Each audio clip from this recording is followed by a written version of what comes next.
mapagpalang araw sa inyo mga bata.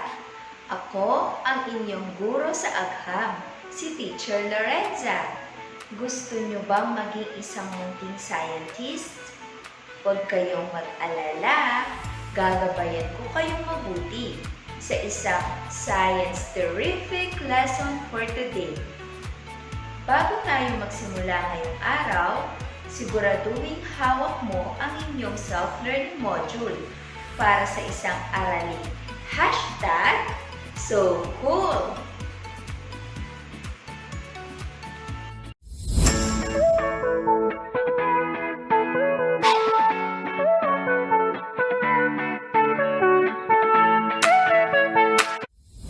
Pagmasdan ang inyong paligid. Ano-ano ang mga bagay na inyong nakikita?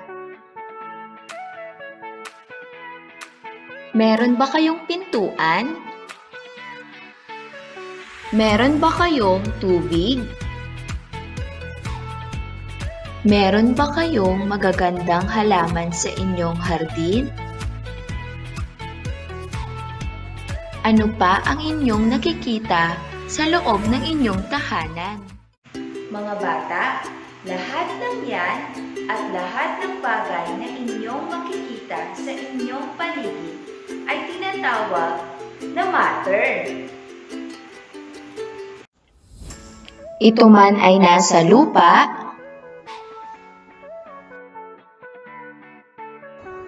tubig,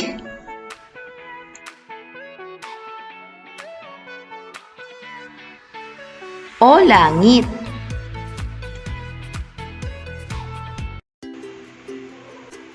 Makikita at mararamdaman natin ang matter. Ang matter ay may iba't ibang uri. Hindi lang isa, hindi lang dalawa, kundi 3. Ngayong araw, aalamin natin kung ano ang mga ito at kung ano ang mga katangian nito. Ano ang tawag sa bagay na ito? Ginagamit natin ito sa ating pag-aaral. Matigas ito. Meron itong iba't ibang hugis o laki. Madalas natin itong makita sa ating silid-aralan at silid-aklatan. Ano ito? Kung ang sagot mo ay libro, Science Terrific, ikaw ay tama. Ang libro ay pasok sa unang uri ng matter. Ito ay ang solid. Ang solid ay mga bagay sa ating paligid na maaari nating mahawakan, makita, maamoy, malasahan, marinig, at madama.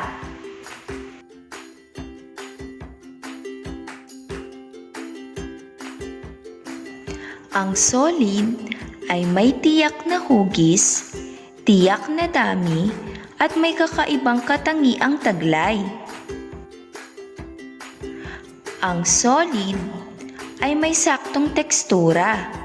Halimbawa, malambot, matigas. Ang bulak ay malambot at ang bato ay matigas. Ang solid ay maaaring makapal o manipis. Halimbawa, aklat at tissue. Ang aklat ay makapal at ang tissue ay manipis.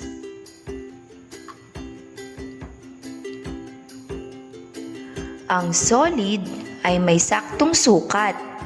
Ito ay maaaring mahaba o maikli. Halimbawa, sinturon. Ito ay mahaba. At ballpen, ito naman ay maikli. Ang solid ay may saktong sukat at hugis. Halimbawa, cellphone, ito ay parihaba.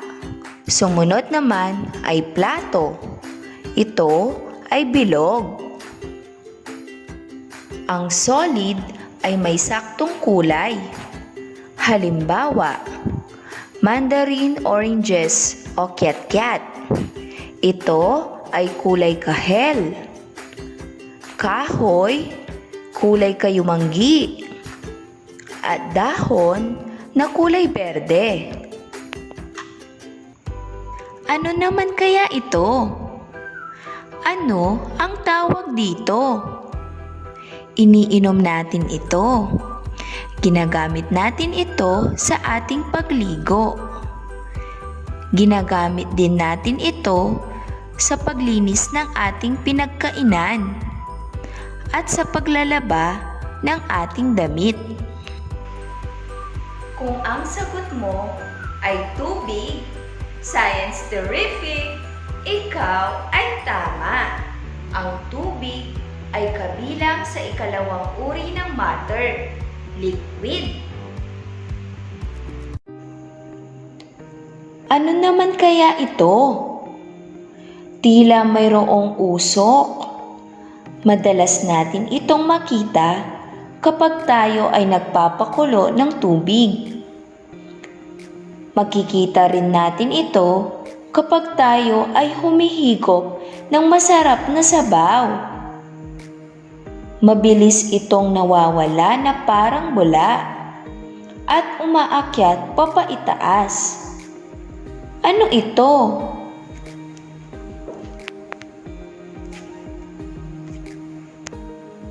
Magaling! Ito ay steam. Ang steam ay isang halimbawa ng gas. Tandaan natin, ang matter ay may tatlong uri. Ito ay ang solid, liquid, at gas. Science Terrific! Ang matter ay may iba't ibang katangian, katulad ng mga nilikha ng Diyos na makukulay at magaganda, katulad ng berdeng dahon, makukulay na bulaklak, puting ulap, at bughaw na dagat. Ang mga bagay na ito ay may iba't ibang kulay at tekstura.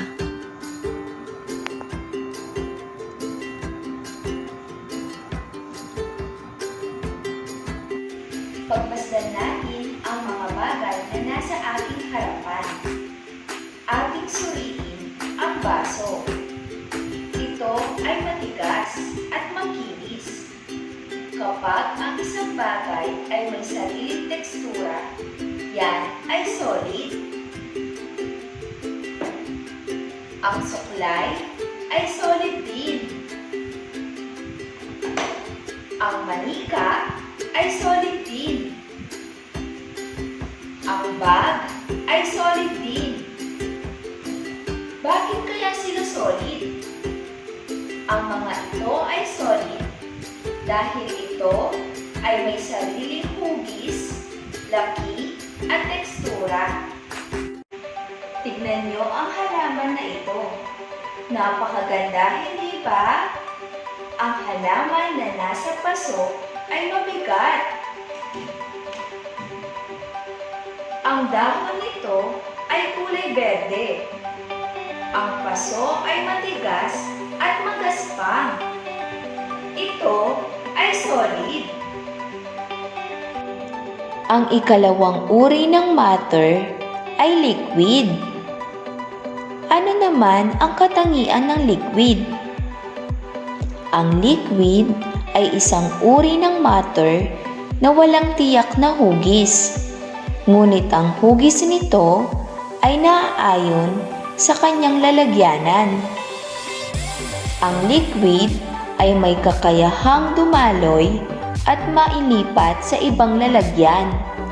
Ito ay maaaring dumaloy ng mabagal o mabilis. Suriin mo ngayon ang logo.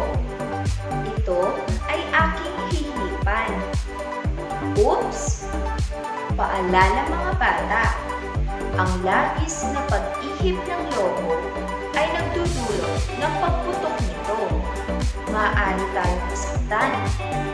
Kaya mas mainam na tayo ay magpatulong sa ating magulang o nakatatandang kapatid para maiwasan ang anumang disgrasya.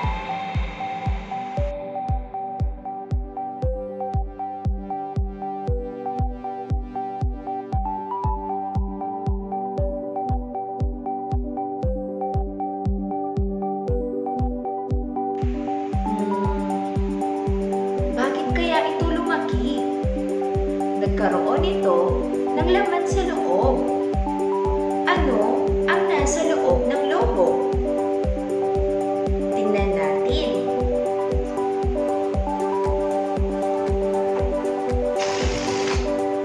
Hala! Bakit ito lumiit? Hindi natin nakita ang nasa loob, pero ito ay ating naramdaman. Ano kaya ang nasa loob ng lobo? Kung ang sagot mo ay hangin, ikaw ay tama. Science Terrific! Ang hangin ay hindi natin nakikita, pero ating nararamdaman. Muli, ito ang ikatlong uri ng matter, gas. Ngayon naman mga bata, masdan nyo ang ventilador na ito. Ito ay aking bubuksan.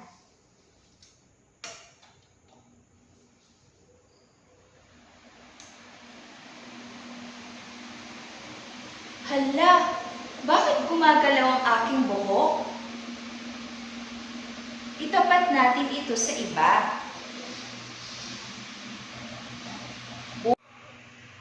Paalala mga bata, sa paggalaw ng ventilador, mainam na atin itong hawakan sa katawan para maiwasan ang anumang disgrasya o kaya humingi tayo ng tulong sa nakakatanda.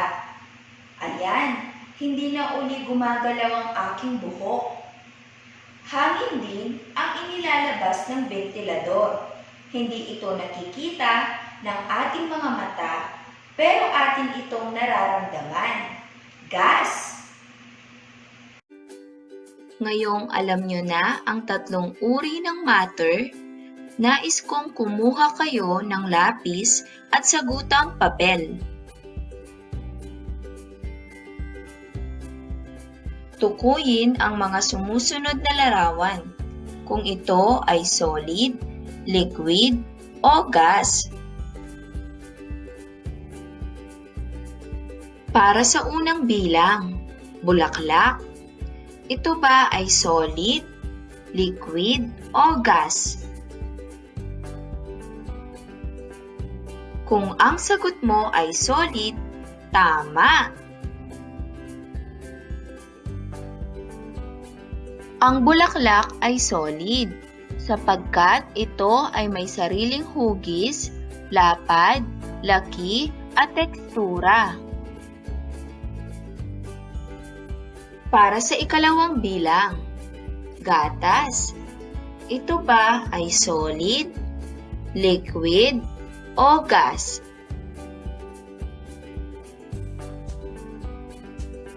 Kung ang sagot mo ay liquid, magaling!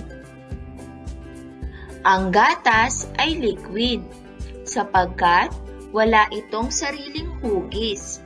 Kinukuha nito ang hugis ng kanyang sariling lalagyan.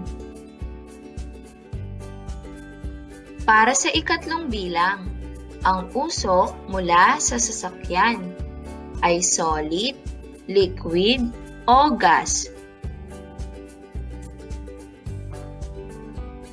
Kung ang sagot mo ay gas, magaling! Sapagkat ang mga usok mula sa sasakyan ay hindi natin nakikita, pero atin itong nararamdaman. Para sa ikaapat na bilang, ang hangin mula sa lobo ay solid, liquid, o gas. Kung ang sagot mo ay gas, tama! Ang hangin na mula sa lobo ay hindi natin nakikita, pero atin itong nararamdaman.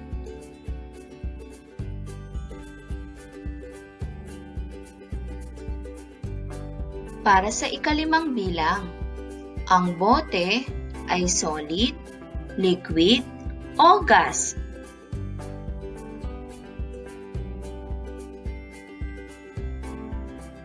Kung ang sagot mo ay solid, tama! Ang bote ay solid sapagkat ito ay may sariling hugis, lapad, laki, at tekstura.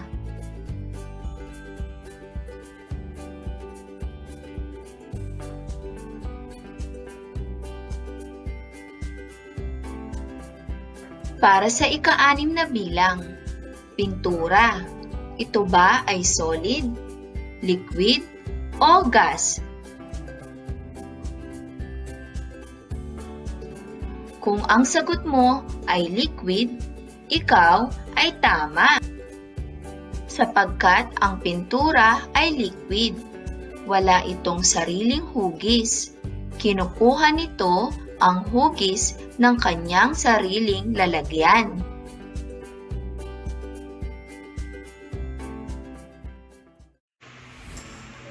Nakuha niyo ba ang tamang sagot? Science Terrific!